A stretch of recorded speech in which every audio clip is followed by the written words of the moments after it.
नमस्कार, रण क्षेत्र देख रहे हैं आप। आपके साथ मैं हूं लावनी विनीत। बेहद खास मुद्दा आपके बीच लेकर आए हैं। खोदा पहाड़, निकला ट्रंप। ये आज इसलिए कहना पड़ रहा है क्योंकि मच अवेटेड मुलाकात जिस पर दुनिया भर की नजर थी, उस मुलाकात से कुछ भी हासिल नहीं हुआ और इसीलिए खोदा पहाड़ निकली चुहिया वाली कहावत आज पूरी तरह से ट्रंप पर साबित होती है। दरअसल अमेरिका के राष्ट्रपति डोनाल्ड ट्रंप ने अलास्का में रूस के राष्ट्रपति पुतिन से मुलाकात की। पूरी तरह से शक्ति प्रदर्शन भी यहां नजर आया। आपने देखा होगा कि किस तरीके से यहां पर B-2 बॉम्बर्स के जरिए सम्मान देने की कोशिश की गई। अब ये सम्मान था या फिर कोई चेतावनी, धमकी थी, इस पर हम बाद में जिक्र करेंगे, लेकिन इतना जरूर है कि जिस तरीके से इस मुलाकात को लेकर पूरी तरह से रेड कारपेट बिछाई गई थी, बड़ी बड़ी बातें की गई, मीडिया को दिखने लगा कि शायद कुछ बड़ा होगा, रूस यूक्रेन युद्ध रुक जाएगा, लेकिन यहां पर ऐसा कुछ भी होता हुआ नजर नहीं आया है। 3 घंटे की बड़ी बैठक, इसके बाद बाहर निकले, महज 12 मिनट में प्रेस ब्रीफिंग की, ना कोई ठोस समझौता आया, ना कोई सीजफायर की डील आई। बस सिर्फ और सिर्फ ये कह दिया गया कि बहुत कुछ होने वाला है। अब ये जो बहुत कुछ होने वाला है, क्या वाकई रूस और यूक्रेन युद्ध रुकने वाला है? पुतिन के हाव भाव क्या कह रहे थे? क्या पुतिन ट्रंप पर हावी होते हुए नजर आए हैं? क्योंकि बहुत सबमिसिव से दिखाई दिए ट्रंप इस पूरी मुलाकात के दौरान। तो इस मुलाकात के क्या मायने निकाले जाएं? क्या ये मुलाकात आने वाले समय के लिए जो युद्ध रोकने की बिसात मानी जा रही थी, उसमें पूरी तरह से विफल रही है या अभी भी कुछ बाकी है जिसका विश्लेषण, आकलन जरूरी है? रण क्षेत्र में आज हम उसी का करेंगे विश्लेषण। आज के अतिथियों से आपका परिचय कराऊंगी, लेकिन उससे पहले आपको लखनऊ जरा सा लिए चलते हैं, जहां पर इस वक्त मुख्यमंत्री योगी आदित्यनाथ संबोधन दे रहे हैं। पर उनकी पावन स्मृतियों को नमन करते हुए प्रदेश सरकार की ओर से और प्रदेश वासियों की ओर से उन्हें विनम्र श्रद्धांजलि अर्पित करता हूं। प्रातः काल से ही सरदेव अटल जी से जुड़े हुए अनेक कार्यक्रम आयोजित हो रहे हैं। उनका पुण्य स्मरण हर एक स्तर पर हो रहा है। एक सामान्य परिवार में जन्म लेकर अपने स्वयं के कर्म पर विश्वास करते हुए राजनीति को सेवा का एक माध्यम बना करके उन्होंने जीवन के विभिन्न पक्षों को नेतृत्व प्रदान किया था और जिस भी क्षेत्र में अटल जी की दखल हुई उसमें उत्कृष्टतम कार्य करने का प्रयास किया। उस क्षेत्र में उन्होंने कुछ नयापन करके दिखाया और यह उत्तर प्रदेश का सौभाग्य है कि उत्तर प्रदेश का आगरा जनपद का बटेश्वर उनकी पैतृक भूमि है। कानपुर में उन्होंने अपनी उच्च शिक्षा अर्जित की और यह भी सच है कि एक ही कॉलेज में पिता और पुत्र दोनों उच्च शिक्षा के लिए एक साथ पढ़ रहे थे। उत्तर प्रदेश से उन्होंने अपनी राजनीतिक पारी की शुरुआत जनपद बलरामपुर से की, जहां सरदेव अटल बिहारी वाजपेयी जी के नाम पर उनकी स्मृतियों को जीवंत बनाए रखने के लिए हमारी सरकार एक मेडिकल कॉलेज का निर्माण वहां पर कर रही है।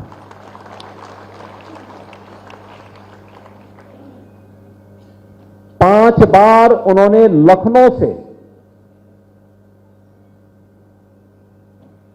देश की संसद में प्रवेश किया। 10 बार लोकसभा के सदस्य, 2 बार राज्यसभा के सदस्य, 3 बार प्रधानमंत्री के रूप में इस देश को अपना यशस्वी नेतृत्व भी प्रदान किया। बहनों और भाइयों, सरदेव अटल जी की इन सभी स्मृतियों को जीवंत बनाए रखने के लिए उन सभी पक्षों को समाहित करते हुए हमारी सरकार ने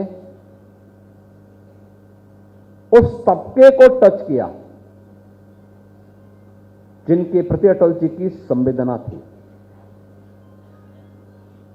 श्रमिकों के बच्चों के लिए, निराश्रित बच्चों के लिए अटल आवासीय विद्यालय 18 कमिश्नरी में बनकर तैयार हो गए हैं और 18,000 ऐसे बच्चे जो टोटल श्रमिकों के बच्चे हैं अत्याधुनिक शिक्षा प्राप्त कर रहे हैं। शिक्षा का मॉडल कैसे होना चाहिए अगर आपको देखना है तो लखनऊ के अटल आवासीय विद्यालय में जाकर के देखिए। एक ही कैंपस में सभी प्रकार की सुविधाएं और उन बच्चों के सभी प्रकार की सुविधाओं का ध्यान सरकार के माध्यम से, बीओसी बोर्ड के माध्यम से, एक कॉर्पस फंड के माध्यम से उन सभी विद्यालयों का संचालन किया जा रहा है।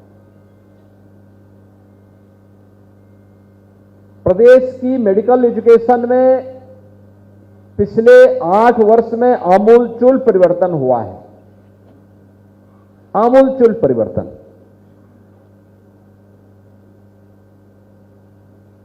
इन मेडिकल कॉलेजेस के लिए पहले अलग अलग विश्वविद्यालय हुआ करते थे। स्वाभाविक रूप से अलग विश्वविद्यालय, पाठ्यक्रम भी अलग हो जाते हैं, परीक्षाएं भी असमय होती थी, तमाम प्रकार की विषमताएं होती थी।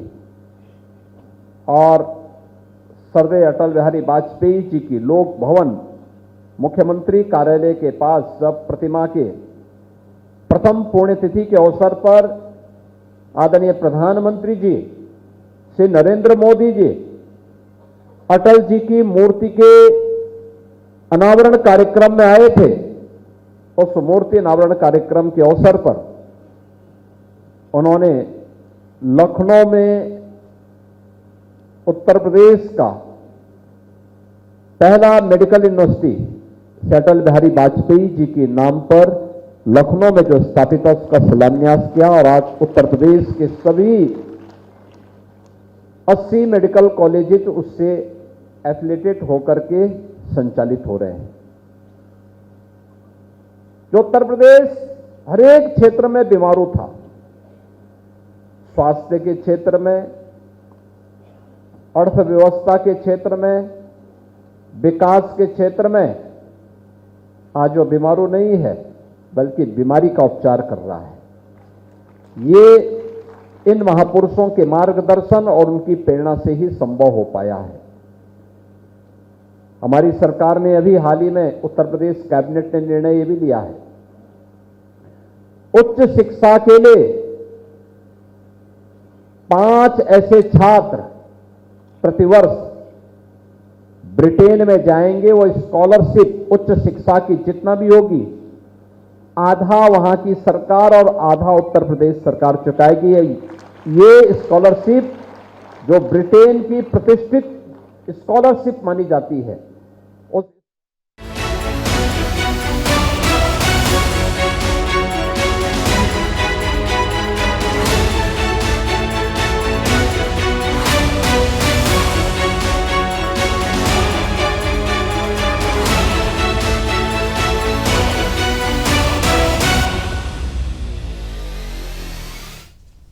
तो ट्रंप पुतिन मुलाकात क्या बन गई बात या अभी भी एक खाली हाथ? आइए चर्चा की शुरुआत करते हैं। स्वागत करते हैं आज के पैनलिस्ट का। हमारे साथ जाने माने डिफेंस एक्सपर्ट हमारे साथ इस वक्त जुड़ चुके हैं।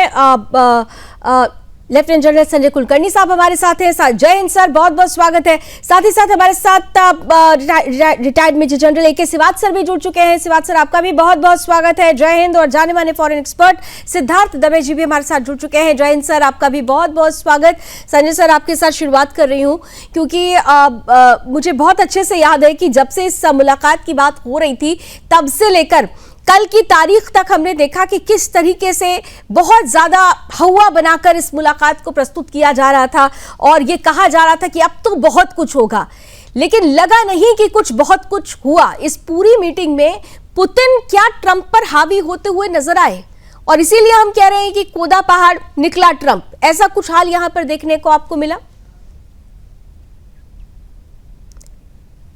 लावनी, आप वैसे पूछ रही है? जी सर, आपसे ही मेरा प्रश्न था। हाँ, तो लावनी जी से कोई शक नहीं कि जैसे आपने बिल्कुल एक बहुत बड़ा एक पोस्टर बनाया है, कूदा पहाड़ निकला ट्रंप। अगर आप देखें, अफेक्शन हो, अटेंशन हो, अप्रिसिएशन हो, वार्म वेलकम हो, उसमें कोई कमी नहीं है। और ट्रंप ने आने से पहले भी कहा था कि उनको शायद से 25% उम्मीद है कि ये पूरा जो है इस सिलसिले में उनको फायदा या उम्मीद सिर्फ 25% थी। तो जब उन्होंने प्रेस ब्रीफिंग की और प्रेस ब्रीफिंग में उन्होंने कहा 10 out of 10, मतलब साफ है कि कहीं ना कहीं पर जरूर ये जो पुतिन की जो इच्छा है उस इच्छा से वो सहमत है। और ये कोई शक नहीं कि पुतिन और ट्रंप की पर्सनल केमिस्ट्री जो है, जिसके कारण 7वीं बार जो इनसे मुलाकात हुई है, ऐसी जगह पे हुई है जहाँ पे हिस्टोरिकली, कल्चरली, सिक्योरिटी सब कुछ प्रदान है, इसमें कोई शक नहीं। लेकिन जेलेंस्की के नहीं होने के कारण अब जेलेंस्की दोनों कहे तो दोनों व्लादिमीर हैं। एक व्लादिमीर जो है उनका जिगरी दोस्त है और दूसरा व्लादिमीर है जो उनके ऊपर निर्भर है, और जो उनके ऊपर निर्भर है वो मानने को तैयार नहीं है कि उनको लगता है जेलेंस्की को कि जो भी कार्रवाई होगी अगर अनजस्ट होगा। अब अनजस्ट क्या है? अनजस्ट ये कि जो इलाका रूस से पकड़ा है, जो तकरीबन 20% है, जिसमें लुहान, डोनेट्स्क, जापोरिजिया, खेरसों, क्रीमिया तो 2014 में उन्होंने ले लिया, ये इलाका उनको वापस चाहिए। ये सबसे पहली उनकी मांग है। जबकि जो पुतिन है वो बार बार कहते हैं कि हमारे को और उन्हें उनकी सिक्योरिटी को लेकर के वो सबसे बड़ा ख्याल है। और पहला जो शुरुआत की लड़ाई इसके लिए हुई कि नाटो की सदस्यता को लेकर के, और जिस प्रकार से जेलेंस्की की मदद के लिए नाटो आया है, तो इनका मानना है कि नाटो की सदस्यता यूक्रेन को नहीं मिलनी चाहिए। तो उसके ऊपर कहीं ना कहीं ट्रंप ने टिप्पणी की है कि नाटो की सदस्यता वो नहीं देंगे। मुझे यही कारण है कि ना हाँ है ना है, लेकिन जिस प्रकार से दोनों साथ में गाड़ी में बैठ करके आए, और ये साफ दर्शाता है कि इतना सब कुछ शायद हम लोगों को लग रहा है कि कुछ नहीं हुआ, लेकिन अगर सीज फायर नहीं, सप्रेशन ऑफ फायर भी नहीं, मैं कहूंगा अगर स्मॉल आर्म्स फायर पे भी रुकती है बात, और ड्रोन और मिसाइल अगर हफ्ते भर के लिए रुक भी जाते हैं दूसरी मीटिंग से पहले, जिसमें ट्रंप ने कहा है कि मैं जाने के बाद सबसे बात करूंगा, यूरोपियन यूनियन से बात करूंगा, नाटो सदस्यों से बात करूंगा, मैं जेलेंस्की से बात करूंगा, और उसके बाद अब उन्होंने उन पे छोड़ दिया है। उनका मानना है कि पुतिन तो बिल्कुल तैयार है, उन्हें कोई परेशानी नहीं है, लेकिन सिक्योरिटी को लेकर के 25%, तो मेरा ऐसा मानना है कि कहीं ना कहीं पर कुछ ना कुछ ऐसे बातचीत हो रही है जिससे लगता तो है, अभी नहीं लग रहा होगा हम सबको, तो लगता तो है क्योंकि सैंक्शंस भी नहीं लगेंगे, कुछ भी नहीं होएगा, और बातचीत हो रही है। तो कहीं ना कहीं जैसे सेकेंड वर्ल्ड वॉर में हुआ था ईस्ट जर्मनी वेस्ट जर्मनी, वैसे इधर भी होएगा, ईस्ट यूक्रेन वेस्ट यूक्रेन, और वेस्ट यूक्रेन के ऊपर उन्होंने जैसे कहा है पुतिन ने कि पूरे यूक्रेन में कोई भी नाटो का मिसाइल का इंस्टॉलेशन नहीं होगा, कोई भी ऐसी वहां पे जो उनकी सोच है, उनकी सोच रूस की सोच के साथ मिलती होगी। और ये जो है, और नाटो की सदस्यता तो बिल्कुल ही नहीं। तो ये जो बेसिक सिक्योरिटी को लेकर के पुतिन की मांग है, मुझे लगता है कहीं ना कहीं ट्रंप शायद उनसे मेल खाते होंगे, और ये जो है जेलेंस्की को पसंद नहीं, और खासकर यूके, जर्मनी और फ्रांस ये जो उकसा रहे हैं बार बार जेलेंस्की को कि पार्टनर तू लड़ता रहे, आप लड़ते रहो, हम आपके साथ खड़े हैं, और पर हिम्मत है नहीं, क्योंकि पैसा तो आएगा कहां से? यूएसए से, इक्विपमेंट आएगा कहां से? यूएसए से, और यूएसए देने में कतरा भी रहा है और दे भी रहा है। तो कुछ ना कुछ है, मुझे लगता है अब थोड़ा सा हम लोगों को संयम बरतना पड़ेगा, अगले 3-4 दिन में साफ हो जाएगा। आपने बहुत बात सही कही कि थोड़ा सा संयम रखना होगा, और कहते भी हैं कि कूटनीति में ये जो सहजता होती है, जो स्थिरता होती है, उसके बहुत मायने होते हैं। और हम अपने प्रधानमंत्री नरेंद्र मोदी की कूटनीति में, जो वर्तमान विदेश नीति है, उसमें हम ये सहजता और ये जो स्वीकार्यता होती है उसे देखते भी हैं। लेकिन शिवाज सर, जैसा कि संजय सर कह रहे हैं कि भाई अभी थोड़ा सा वेट करने की जरूरत है, मीटिंग में कुछ तो ऐसा होगा, हो सकता हो कि थोड़ा सा समय लेकर उसका रिजल्ट सामने आए। लेकिन इस बीच एक बहुत इंपॉर्टेंट बात, एक तो पूरे की पूरी मीटिंग के बाद जिस तरीके से एक छोटी सी मीडिया ब्रीफिंग होती है, कोई क्वेश्चन आंसर नहीं होता है, बस ट्रंप ये कह देते हैं कि हाँ वो आगे बात करेंगे, तो क्या जेलेंस्की को बलि का बकरा बना लिया गया? और उससे भी बढ़कर, क्योंकि आप अगर देखें तो मीटिंग के 72 घंटे पहले और मीटिंग के कुछ घंटे 2-2.5 घंटे पहले तक अगर आप देखें तो दोनों ही रूस और यूक्रेन दोनों ही एक दूसरे की सप्लाई चेन्स पर अटैक कर रहे थे। यानी बहुत कॉम्प्लेक्स सिचुएशन है। एक तरफ इस मीटिंग से लग रहा है कि जेलेंस्की बलि का बकरा हो गए, दूसरी तरफ जैसे संजय सर अभी कह रहे हैं कि नहीं थोड़ा सा हमें वेट करना चाहिए, कुछ चेंजेस हो सकता हो देखने को मिले, और तीसरी तरफ एक दूसरे की सप्लाई चेन्स पर अटैक को जारी रखना। आप किस नजरिए से लेते हैं इसे? लावनी, ये इसको अभी हमें इस तरीके से देखना पड़ेगा। ये एक बड़ी कॉम्प्लेक्स प्रॉब्लम है। ये लड़ाई 3.5 साल से ज़्यादा हो गई है और इसको रुकना इतना आसान नहीं है। इसके अंदर बहुत ज़्यादा पेंच है। ये सोचना कि भाई एक बातचीत से ही इसका कोई हल निकल जाएगा, कोई सीज फायर हो जाएगा, शायद वो बड़ा मुश्किल है। और उसकी वजह 3-4 है। जो दोनों तरफ से जो पोजीशन ली गई है वो एक्सट्रीम है। अगर आप देखें यूक्रेन की तरफ से उनकी क्या पोजीशन है, जो कि नाटो भी उनके साथ है, कि भाई आपको जो भी एक तो सिक्योरिटी गारंटी देनी चाहिए यूक्रेन को, दूसरा जो है जो इलाका जीत लिया है, चाहे वो डोनबास का है, चाहे डोनेट्स्क, लुहांस्क, जापोरिजिया, खारासोन, उसके साथ कोई टेरिटोरियल कॉम्प्रोमाइज नहीं होगा। तीसरा वो ये कह रहे हैं कि जो रूस है उसके ऊपर आप सैंक्शन और लगाएं, क्योंकि सैंक्शन का इम्पैक्ट काफ़ी होता है। और इस तरफ से जो रूस है वो बार बार इस चीज़ को कह रहा है कि जब तक इसका मूल कारण के ऊपर आप एड्रेस नहीं करेंगे तब तक कोई सीज फायर का कोई मतलब नहीं। वो कहते हैं कि पीस डील होनी चाहिए कि ना कि सीज फायर हो। वो 3 चीज़ें और बताते हैं कि भाई ऐसा नहीं हो सकता कि यूक्रेन नाटो में ज्वाइन करे, वो नाटो को ज्वाइन करा नहीं सकते, उसको बिल्कुल नो है। दूसरी बात, उसको डीमिलिटराइजेशन होगा, ये बड़ा इंपॉर्टेंट है। और तीसरा वो ये कह रहे हैं जो भी ज़मीन हमने ले ली है, ये डोनेट्स्क, लुहांस्क, ये इलाके रशियन स्पीकिंग थे, इनमें पहले इंसर्जेंसी चली थी, ये हरदम रूस का हिस्सा रहे हैं, तो इनको तो हम देने का मतलब नहीं। इसके साथ साथ वो जापोरिजिया और खारासोन भी। तो सच्चाई यह है कि जो दोनों पक्ष की तरफ जो पोजीशन है वो दोनों के लिए बहुत ही हार्डन है और दोनों एक दूसरे को कॉम्प्रोमाइज नहीं कर सकते। डोनाल्ड ट्रंप चाहते हैं कि कहीं ना कहीं बातचीत हो और दोनों पक्ष आए और दोनों पक्ष कुछ गिव एंड टेक करें। अब सच्चाई यह है, यूक्रेन बातें तो बड़ी बड़ी कर रहा है कि हम कॉम्प्रोमाइज नहीं करेंगे, हम टेरिटोरियल इंटीग्रिटी, सॉवरेनिटी, और नाटो भी उसके साथ है, मगर क्या उसके अंदर इतनी काबिलियत और क्षमता है कि ये दोबारा इसको जीत लेगा? अब तो जितने दिन लड़ाई चलती जा रही है उतने दिन एडवांटेज है पुतिन को, क्योंकि वो आप जो यूक्रेन धीरे धीरे और ग्राउंड लूज करता जा रहा है। तो ऐसे में होगा क्या? देखो, ये सच्चाई है। ये सोचना कि भाई ये जो पहली मीटिंग थी ये बिल्कुल फ्लॉप होगी और खोदा पहाड़ और निकला ट्रंप, मुझे लगता है कि इतना हार्श होना थोड़ा सा ज्यादा होगा। लेकिन आप अगर देखें तो बहुत, मैंने जैसे पहले ही कहा कि बहुत सबमिसिव थे। हालांकि जब प्रेजेंट आप पहली तस्वीर देखिए तो V2 बॉम्बर्स भी आ गए और वो जिस तरह से शक्ति दिखाने की कोशिश की गई, लेकिन बातों में वो नहीं झलका और इसीलिए जी इसीलिए कहा जा रहा है। देखो, ये सच्चाई है कि डोनाल्ड ट्रंप भी प्रेशर में है। उनको लग रहा था कि भाई इसका क्या कॉम्प्रोमाइज किया जाए, क्योंकि सच्चाई है पुतिन को फायदा तो हुआ।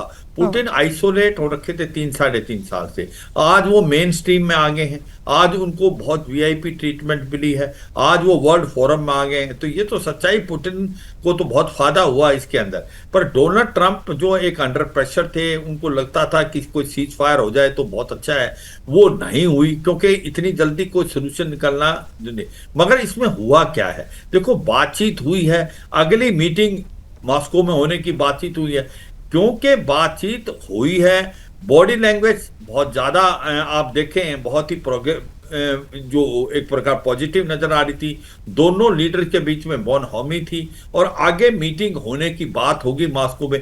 मुझे लगता है एक बहुत अच्छी पहल है। ये सोल्यूशन, ये सोचना इतनी जल्दी निकलेगा आसान नहीं है, क्योंकि जैसे मैंने बताया एक्सट्रीम कुछ है। अभी ये निगोशिएटिंग टेबल पे बैठेंगे, अगली मीटिंग होगी, यानी निगोशिएशन टेबल पर अभी आना बाकी। आपने ठीक कहा, निगोशिएशन टेबल पर अभी और आगे बात होगी, लेकिन इतना जरूर है कि इस मीटिंग में जब हम चर्चा करते हैं सिद्धार्थ जी, क्या खोया क्या पाया, तो अभी तक तो जो पहली तस्वीर जो निकल कर आ रही है, यही कहेंगे जो बात अभी संजय सर और सिवात सर ने भी कही कि पुतिन को मिला कि अंतर्राष्ट्रीय मंच पर कम से कम उन्होंने वापसी कर ली। यहां पर अब ये कहा जा रहा है कि देखिए अगर दो लोग मिले हैं कुछ तो बात जरूर हुई होगी, और हमने देखा भी कि किस तरीके से जब पुतिन वापस लौटते हैं तो जो उनकी अपनी टेरिटरी में आने से पहले उनको स्कॉट करता है बाकायदा यूएस फ्लाइट जेट जो होता है। तो ये जो एक मैसेजिंग थी वो बहुत कुछ कहती है, लेकिन इस बहुत कुछ में सबसे बड़ा सवाल ये है कि जिसके लिए हो रही है ये बात, उसकी तरफ से अभी तक कोई यहाँ नहीं है।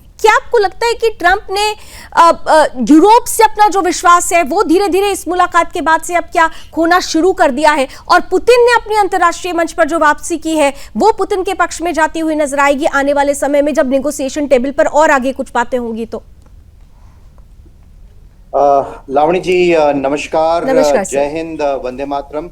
देखिए जो जनरल सिवाच जी बता रहे थे कि मैं वहीं से शुरू करूंगा कि रशिया का रुख जो है वो बहुत क्लियर है। जो वो ये कहता है कि जो रूट कॉज है उसको एड्रेस करना आवश्यक है। अब आपके दर्शकों को, सुदर्शन न्यूज के दर्शकों को मैं बताना चाहूंगा कि ये युद्ध हुआ क्यों। तो कहीं ना कहीं पे इसकी शुरुआत 1994 जब यूएसएसआर का डिसइंटीग्रेशन होता है 1990s में, 91 में, और उसके बाद यूएस की नीति जो रही है कि वो जितने भी, उसने कहा था कि आप जितने भी ईस्टर्न यूरोपियन कंट्रीज हैं इसका नेटो का एक्सटेंशन आगे नहीं कराएंगे। 2014 में क्या होता है, जो यूएस की पुरानी आदत है रेजीम चेंज की, जहां पे उसको जो सरकार अनुकूल लगती है वैसी सरकार को वो लाके बिठा देते हैं। 2014 में यूक्रेन में एक हास्य कलाकार जिसका नाम है जेलेंस्की, ये सच बता रहा हूं, ये एक हास्य कलाकार हैं, just like Kapil Sharma show, इनका एक बहुत कॉमेडी शो चलता था, उसको लाके इन्होंने बिठा दिया यूएस ने। नाउ उसके बाद इसके जो यूक्रेन के इंटरेस्ट थे दे वर प्रो नेटो, और the raison d'etre, reason for Russia to invade or get into kinetic action with Ukraine was purely this.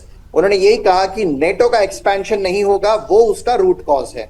तो या तो इस बात पे कुछ वो हो जाए, क्योंकि इसकी शुरुआत जो मैंने आपको बताया 94 से होती है।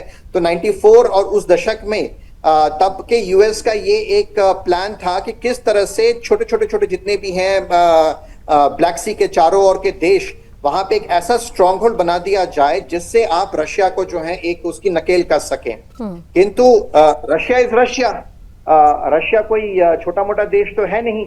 और 2018 में लास्ट हेलसिंकी में डोनाल्ड ट्रंप और पुतिन की मुलाकात हुई थी, उसके बाद जाके अब ये मुलाकात हो रही है। तो yes, definitely when you come to the negotiation table it is definitely a positive outcome.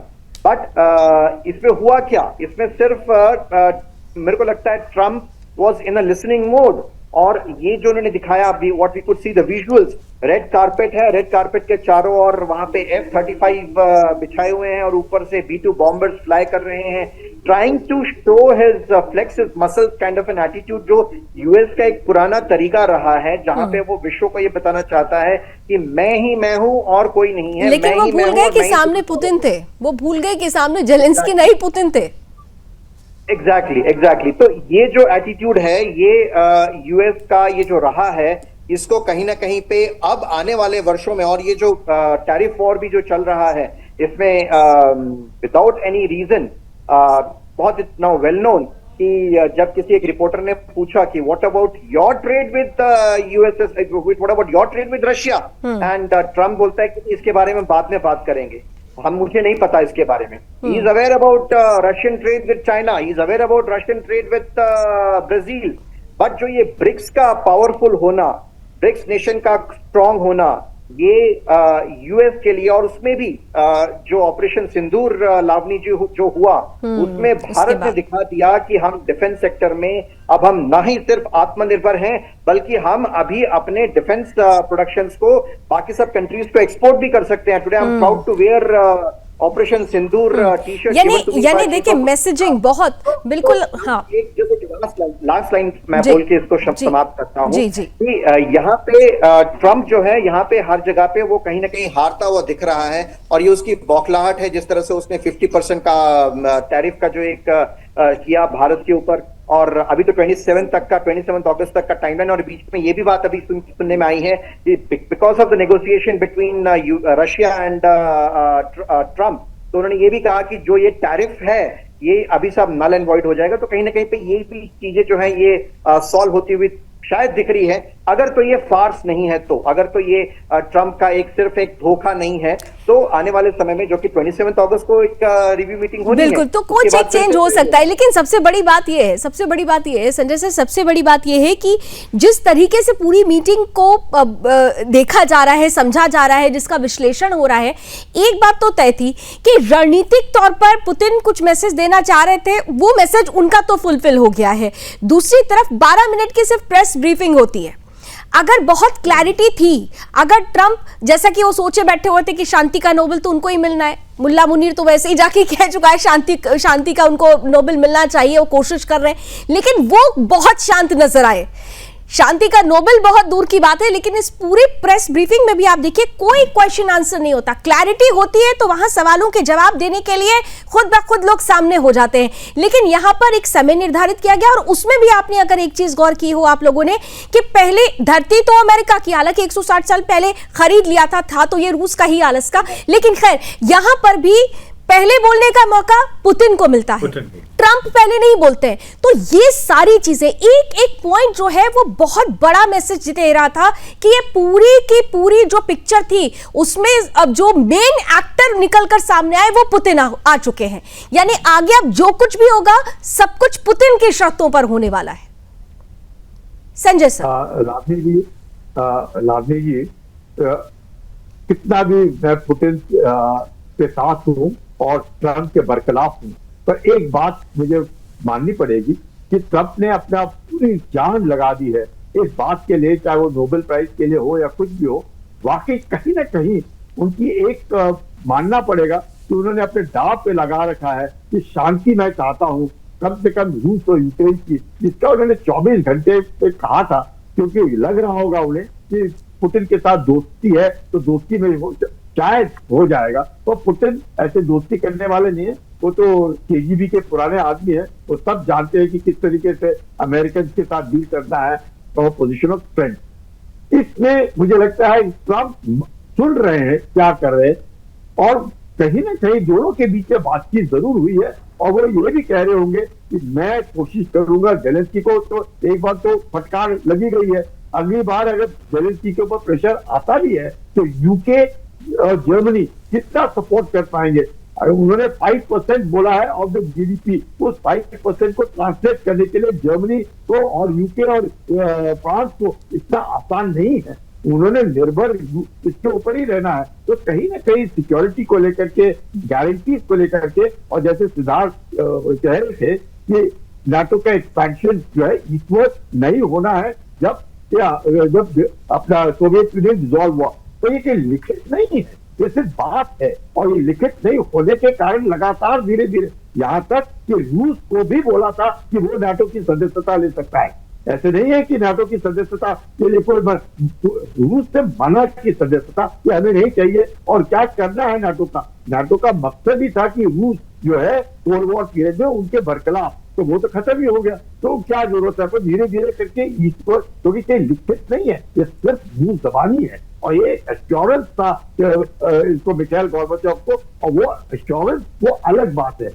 इसलिए वो चाहते होंगे कि आप हमें राइटिंग में दीजिए कि यूक्रेन के अंदर कोई भी नाटो के वेपन्स नहीं होंगे, मिसाइल्स नहीं होंगे, न्यूक्लियर इंस्टॉलेशन नहीं होंगे, कुछ भी नहीं होगा। वेपनाइजेशन डी वेपनाइज करेंगे, डी नाजिफिकेशन करेंगे, डी मिलिटराइजेशन करेंगे, जो भी है जैसे भी पुतिन चाहते हैं, जैसे था ऐसे नहीं था। रूस क्या है, रूस, बेलारूस और यूक्रेन, यानी कि white Russia, great Russia, little Russia. जो ट्रंप ने बेलारूस के राष्ट्रपति से बात की, द लॉन्गेस्ट सर्विंग डिक्टेटर इधर आने से पहले, क्योंकि तीनों एक ही हैं, ये तीनों भाई हैं। चाहे यूक्रेन कहता हो हम इनके साथ रहना चाहते हैं, रहते, पर ये फ्रॉम 17th century onwards लगातार है। till the breakup of the Soviet Union and till 1918, जब फर्स्ट वर्ल्ड वॉर के थोड़ा सा पहले यूक्रेन को इंडिपेंडेंस दिया गया, लेकिन फर्स्ट वर्ल्ड वॉर हुआ, सेकेंड वर्ल्ड वॉर हुआ, पोलैंड हुआ, ये वो सब बातें अलग है। लेकिन कहीं ना कहीं वो जानता है कि ये जो है लंबा जो धीरे धीरे करके क्रीपिंग कर रहे हैं अंदर आने का, उसके बरखिलाफ है। और मुझे लगता है अमेरिका मान जाएगा, गलती अमेरिका की है, और रूस ये जो जेलेंस्की है ये उनकी लड़ाई लड़ रहा है, ये जेलेंस्की नहीं लड़ रहा है। जेलेंस्की जैसे बिल्कुल जेलेंस्की को तो ये बिल्कुल सही आपने कहा, क्योंकि यूएस के अपने वेस्टर्न इंटरेस्ट थे और उन्होंने जेलेंस्की को बलि का बकरा बना दिया था। हम शुरू से, जब ये युद्ध शुरू हुआ था, मुझे याद है तब भी मेरी आप लोगों के साथ एक बहुत बड़ी डिस्कशन हुई थी, उस वक्त भी आप लोगों ने यही बात कही थी। और आज 3.5 साल से ज्यादा का वक्त हो रहा है, कुछ वैसी ही स्थिति अभी बनी हुई है। लेकिन इस स्थिति में अब ट्रंप जिस तरीके से प्रोजेक्शन चाह रहे हैं, जिस तरीके से वो अपने आप को शांति दूत बताने का प्रयास कर रहे हैं, क्या वाकई वो जो शब्दों में कहा जा रहा है ट्रंप की तरफ से, भाव अंदर से वो है भी या नहीं, या इसके पीछे भी कुछ छिपा हुआ है, इसे भी समझने की जरूरत है। एक बात और, इस मुलाकात के बाद जो उम्मीद की जा रही थी कि कोई सीजफायर होगा, युद्ध रुक जाएगा रूस यूक्रेन के बीच का, कुछ बड़ी डील निकलकर सामने आएगी, लेकिन वो तस्वीर अभी बहुत खुलकर सामने नहीं आई। और इसीलिए ये चर्चा की जा रही है कि आखिर इतनी बड़ी जो मीटिंग जिसका हुआ बनाया गया था, उसके बाद किसी भी ठोस नतीजे पर ना पहुंचना, क्या ये भी एक स्ट्रैटेजी का हिस्सा है, या आगे आने वाले समय के लिए नेगोशिएशन की टेबल का जो तक जाने का जो रास्ता है वो अभी थोड़ा सा कांटों भरा है या खुल गया? इसी पर हम बड़ी चर्चा कर रहे हैं। जो बात संजय सर कह रहे थे, शिवाज सर आपके पास आ रही हूं, जो बात संजय सर कह रहे थे कि देखिए दो चीजें होती है, ट्रंप का कोशिशें पूरी बल लगाकर ट्रंप कर रहे हैं, लेकिन ट्रंप हमेशा जाने जाते हैं और अमेरिका हमेशा ये जाना जाता है कि अपने इंटरेस्ट के लिए, और ट्रंप ने तो पहले भी कहा था कि मेक अमेरिका ग्रेट, क्या क्या उन्होंने नहीं किया इसके लिए, वो दुनिया ने पहले भी देखा उनके आने पर। तो ये जो परिस्थिति है आज, ट्रंप का थोड़ा सबमिसिव होना, थोड़ा क्या बल्कि कुछ ज्यादा ही इस तरीके का व्यवहार करना, क्या इसके पीछे भी कोई स्ट्रैटेजी छिपी है? क्या ऐसा तो नहीं है कि हम जो दिख रहा है उस पर तो विश्लेषण कर रहे हैं, जो नहीं दिख रहा है उसे समझने की ज्यादा जरूरत है? क्योंकि अगर रूस को वो अपने पाले में कर लेते हैं तो सबसे बड़ी बात तो जो साउथ एशिया के, अगर हम एक तरफ देखते हैं चीन रशिया का जो एक गुट बना हुआ है, चाइना से अमेरिका को का जो टसल चलता है, ऐसे में रूस को अपनी तरफ कर लेना, वो क्या एक मैसेज देने का प्रयास, यानी बहुत कुछ पीछे भी है जिसका विश्लेषण जरूरी है। शिवाज सर। हाँ बिल्कुल, देखो लावनी जी, एक चीज आप देख के चलें कि ये जो लड़ाई है इसके अंदर सबसे ज्यादा फायदा किसको हुआ है? इसमें सबसे ज्यादा फायदा हुआ अमेरिका को, क्योंकि उसका जो इंडस्ट्रियल मिलिट्री कॉम्प्लेक्स है वो चला है और बहुत ज्यादा हथियार बिके हैं और उनको काफी पैसा मिला है।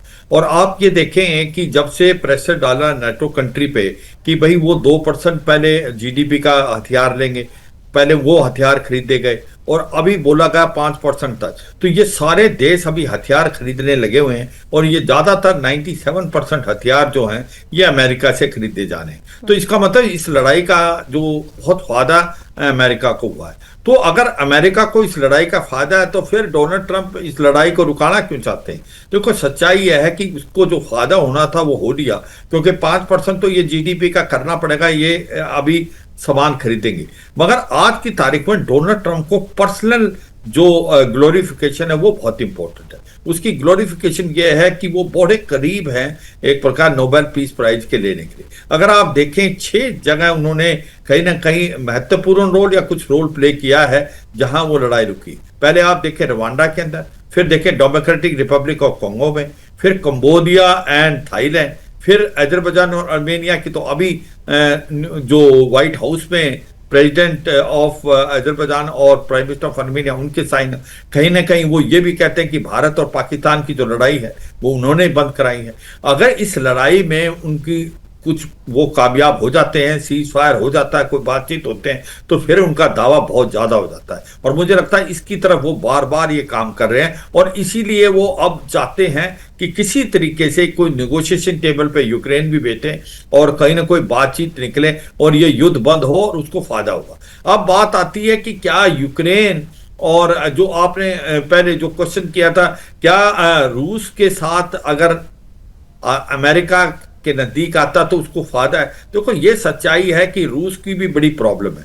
रूस के ऊपर इकोनॉमिक सैंक्शन बहुत लग गए हैं और इकोनॉमिक सैंक्शन 20,000 के करीब है। उसको बहुत प्रेशर है पुतिन को भी, क्योंकि इंडस्ट्रियल मिलिट्री कॉम्प्लेक्स उसका काम इतना नहीं कर रहा। उसकी पैसे उसको मिलते हैं दो जगह से, एक तो वो हथियार बेच के लेता है, एक वो एनर्जी के लिए। एनर्जी उसको ज्यादातर दो देश ले रहे हैं, बाकी भी ले रहे हैं, जो चीन और भारत ले रहे हैं। एक $62 बिलियन, एक $52 बिलियन और टर्की $28 बिलियन। तो अब उसको लग रहा है कि ये धीरे धीरे ये चीन की तरफ जाता जा रहा है, क्योंकि वो इकोनॉमिकली चीन पे डिपेंड होगा। मुझे लगता है ये भी अमेरिका की एक स्ट्रेटेजी है कि रूस बिल्कुल चीन के पास से ना जाए। रूस को आप अपनी तरफ रखो या न्यूट्रल रखो। मुझे लगता है इसमें कहीं ना कहीं डोनाल्ड ट्रंप जो करने की कोशिश कर रहे हैं वो भी एक प्रकार से हो सकता है। अब जो इंपॉर्टेंट चीज है, क्या ये नाटो और यूक्रेन कोई कंस्ट्रक्टिव रोल प्ले कर सकते हैं? क्या अगर अमेरिका उनके साथ नहीं है, क्या वो डील कर सकते हैं या अपने मनमर्जी से अपने फेवर में कोई डील कर सकते हैं? वो क्या डील कि भाई हम पूरा इलाका नहीं देंगे और आप जो है हमारी फौज भी वहां रहेगी और सिक्योरिटी की गारंटी भी दी जाएगी यूक्रेन की। वो इसलिए नहीं कर सकते, उनके पास कुछ है नहीं। क्योंकि अगर ये लड़ाई कंटिन्यू रहती है, अमेरिका साथ नहीं देता, तो वो 10 दिन से ज्यादा लड़ाई नहीं लड़ सकते। तो फिर कौन सी बात आ रही है कि भाई चाहे वो खारासोन का इलाका या जापोरिजिया या डोनबास का है, डोनेट्स्क और लुहांस्क, उसको लेने की बात करें। आप जब ही ले सकते हो जब आप भी स्ट्रांग हो। मुझे लगता है वो स्ट्रांग नहीं है। वो स्ट्रांग यहीं तक है कि उनके साथ अमेरिका खड़ा है। जिस दिन अमेरिका इससे निकल गया और यूक्रेन को ओनली नाटो के साथ लड़ना है, वो ज्यादा दिन टिक नहीं पाएगा। इसलिए मुझे लगता है अब जिस प्रकार से डोनाल्ड ट्रंप प्रेशर डाल रहे हैं कि कहीं ना कहीं बातचीत होकर कोई सोल्यूशन निकले। जो पोजीशन अमेरिका, जो पोजीशन रूस की है वो एक्सट्रीम है, जो पोजीशन यूक्रेन की वो भी एक्सट्रीम। समझौता कहीं बीच में होगा, तो ये मुझे लगता है। और वैसे भी हमारे यहाँ शास्त्रों में कहा भी जाता है कि अति का अंत बुरा होता है। तो अति अब किसकी तरफ से हो रही है, किसका अंत बुरा होगा, ये दोनों को ही समझना होगा। हाँ, लेकिन इतना जरूर है दवे साहब, इतना जरूर है कि जिस तरह से पूरी परिस्थिति बनी है, ये सारा कुछ राष्ट्र, अब कहा जाना है कि राष्ट्र सर्वोपरि की भावना, जो हमारी भी टैगलाइन है, लेकिन राष्ट्र के मायने कौन ज्यादा समझ रहा है, यहां पर यह महत्वपूर्ण है। क्या जेलेंस्की ने राष्ट्र के मायने समझे, या पुतिन जो कर रहे हैं वो राष्ट्र के मायने हैं, और ट्रंप जो कर रहे हैं वो उनके अपने राष्ट्र के लिए कर रहे हैं? राष्ट्र सर्वोपरि किसकी भावना में ज्यादा आपको नजर आता है? और उससे भी बढ़कर हो गया है जी, राष्ट्र सर्वोपरि की भावना किसमें ज्यादा नजर आ रही है आपको? दवे साहब, अभी आ रही है आवाज आपको मेरी? Dave sir, Lavani ji, I am not able to hear you. अभी आपको आ रही है आवाज मेरी? हाँ, प्लीज जरा। हाँ, आपने मेरा सवाल आधा आपने सुना होगा कि राष्ट्र किसके लिए मायने ज्यादा रख रहा है, राष्ट्र सर्वोपरि की भावना किसमें ज्यादा नजर आ रही है? जी लावणी जी, इसमें जब हम भारत की बात करते हैं, मुस्कुरा रहे हैं। मैं सर इसके बाद आप ही के पास आऊंगी इस सवाल को लेकर भी। जी हाँ, दवे सर प्लीज कंटिन्यू। लावणी जी, जब हम भारत की बात करते हैं तो भारत जो है वो एक सिविलाइजेशनल स्टेट है, ठीक है, और राष्ट्र और नेशन स्टेट ये दोनों अलग अलग कंसेप्ट हैं।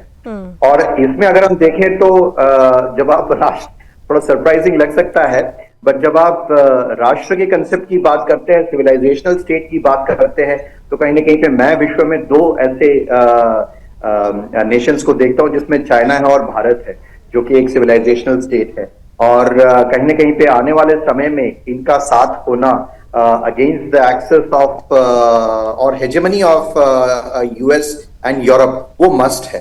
और इसमें भी जो ब्रिक्स नेशन है, ब्राजील, रशिया, भारत, चाइना और साउथ अफ्रीका और कुछ और अन्य देश जो हैं, तो इनका साथ में आना, इनका स्ट्रांग होना, डीडॉलराइजेशन का होना, ये एक वास्तविकता दिखता हुआ नजर आ रहा है। और अगर 200-300 साल की एक दुश्मनी के बाद, ठीक है, ब्रिटेन के साथ 1600 से 1947 तक भारत और ब्रिटेन की एक दुश्मनी रही है, मैं अगर इस वर्ड्स को इस तरह से कहूं। आज हमने FTA किया है ब्रिटेन के साथ, आज हम मित्र राष्ट्र हैं।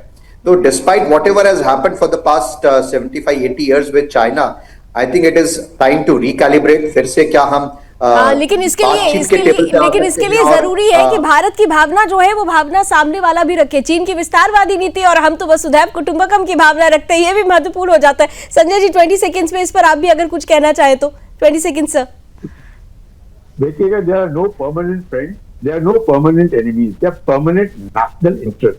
अमेरिका को चीन को दूर रखना है और उस चीन को दूर रखने के लिए वो रूस को, चीन भारत को मिलने नहीं देना चाहते, इससे भारत के ऊपर भी दबाव डाल रहे हैं। उनको मालूम है कि भारत को चीन से आजकल थोड़ा बहुत इनकी बनती नहीं है, तो भारत के ऊपर प्रेशर डालेंगे तो भारत ऑटोमेटिकली अमेरिका की ओर झुकाव करेगा। तो रूस के ऊपर प्रेशर डालेंगे तो ऑटोमेटिकली रूस चीन से हट करके अमेरिका की तरफ प्रेशर। ऑलराइट शिवाज सर 20 सेकंड, लास्ट 20 सेकंड्स।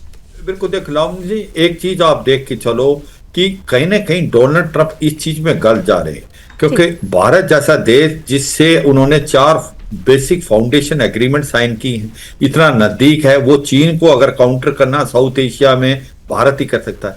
मगर वो अपने पर्सनल ग्लोरिफिकेशन के लिए इतने अंधे हो गए कि वो भारत के साथ रिश्ते खराब करें। 25 साल के जो रिश्ते, जो बाई पार्टीजन अंडरस्टैंडिंग थी, चाहे रिपब्लिकन आए या डेमोक्रेटिक आए, भारत और यही वजह है दरअसल जो बात मैंने कही कि आज की तारीख में भारत, पहले ये कहते थे ना कि भारत को दुनिया की जरूरत है, लेकिन अभी दुनिया को भारत की जरूरत है। ये बात शायद ट्रंप साहब अभी नहीं समझ पा रहे हैं, वक्त रहते समझ जाएं तो ठीक है, वरना आगे आने वाली परिस्थिति क्या होगी वो खुद इसका आकलन करें। बहुत बहुत धन्यवाद, आप सभी हमारे साथ जुड़े, बहुत महत्वपूर्ण चर्चा हुई। अब एक दौर तो मीटिंग का खत्म हो चुका है, कहा जा रहा है दूसरी मीटिंग अब मॉस्को में होगी। अब मॉस्को से क्या निकलेगा, क्या वाकई ये मीटिंग जो मच अवेटेड अब मॉस्को की मीटिंग है, ये रूस और यूक्रेन का युद्ध रोक सकेगी, या इस बीच भारत की तरफ से जो पहल होगी वो इसमें खासतौर से निर्णायक भूमिका निभाएगी, इन सब पर नजर बनी रहेगी। फिलहाल रणक्षेत्र में अभी बस इतना ही। देश और दुनिया की तमाम खबरों के लिए आप जुड़े रहिए सुदर्शन न्यूज के साथ। जय हिंद।